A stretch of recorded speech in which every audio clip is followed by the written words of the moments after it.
So I was watching more of Jordan Peterson's Nietzsche lecture, and if you're going to read Jordan Peterson, I mean Nietzsche, who the fuck reads Jordan Peterson? Um, if you're going to read Nietzsche, you have to have the attitude that I've always had.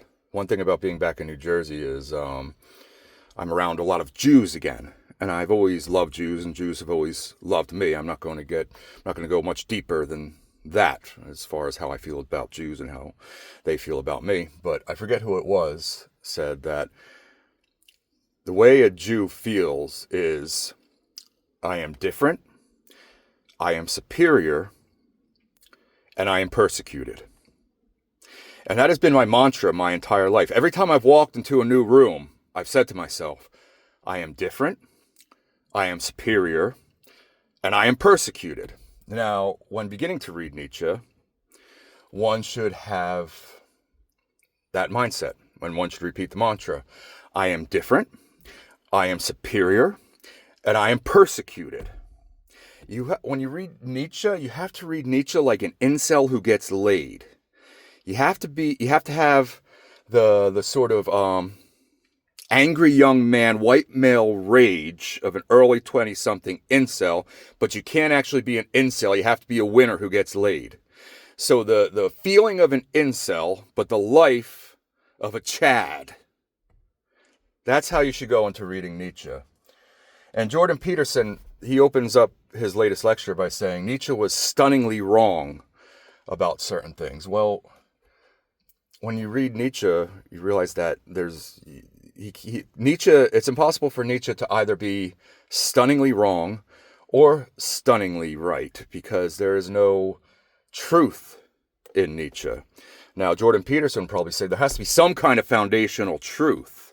Like there has to be some kind of foundational moral truth, or we would have never had anything like philosophy in the first place, because human beings would be too busy raping, killing, and eating each other. So we need some kind of foundational moral truth, moral and ethical truth, just so philosophy can exist in the first place. But that's, in a way, that's kind of outside the domain of a joyous Nietzsche reader. I watched this movie about this Puerto Rican poet, Miguel Pinheiro, and his mother said to him, just keep talking with your eyes and looking with your mouth. Reading Nietzsche, I think, is about looking with your mouth. If there was a nuclear war, well, you would use your mouth, you'd use your eyes to speak about the horror and the terror, but you would use your mouth to look at the mushroom cloud, to measure the mushroom cloud, to judge, to evaluate, to consider, to criticize the mushroom cloud. Now, if there's any morality to Nietzsche, it's an aesthetic morality. Now, some people might find the mushroom cloud and incinerated bodies to be beautiful. Other people may find a mushroom cloud and incinerated bodies to be ugly. But neither one of them is right or wrong. There are the people who find mushroom cloud and incinerated bodies beautiful, and those who find mushroom clouds and incinerated bodies ugly.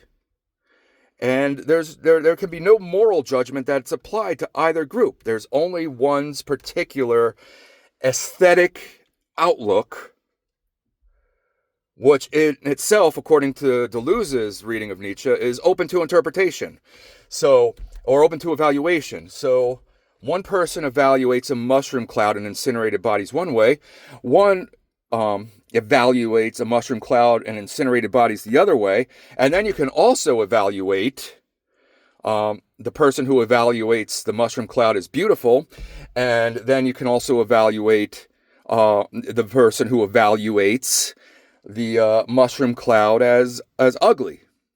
And that's all it really is. There's even in Nietzsche's even if Nietzsche's moral in an aesthetic sense, there's no right or wrong in his morality.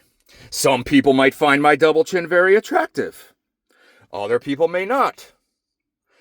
But either way, nobody's right. The person who loves my double chin is not right, and the person who thinks my double chin is ugly is not wrong. And nor is any evaluation of that person who is evaluating my double chin. So in Nietzsche, truly, there is no morality. There's no right or wrong. There's no good or bad. That's why he literally wrote a book called Beyond Good and Evil, which Jordan Peterson claims his course is on beyond good and evil. But see, Nietzsche is more of an attitude. It's not really the incel attitude. It's the bad boy attitude. Nietzsche is the philosopher of the tough guy with the switchblade.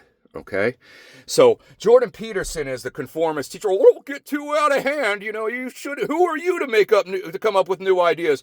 Who are you to write an original paper? Who are you to come up with a new morality? Who are you to read philosophy? Who are you to comment on me? Who are you to comment on this, that, or me? Who are you to comment? Who are you to question the teacher? See, that's Jordan Peterson, right? Jordan Peterson is like the high school principal. But see, a Nietzsche reader should be the guy who carves fuck and the N-word into the desk, and then picks up the desk and throws it at the school principal. That's what a Nietzsche reader should be. The guy who writes fuck and the N-word on a desk, picks up the desk, and throws it at the head of the school principal. That, the incel who gets laid mindset, and the juvenile delinquent with a switchblade mindset, that's the proper mindset for reading Nietzsche.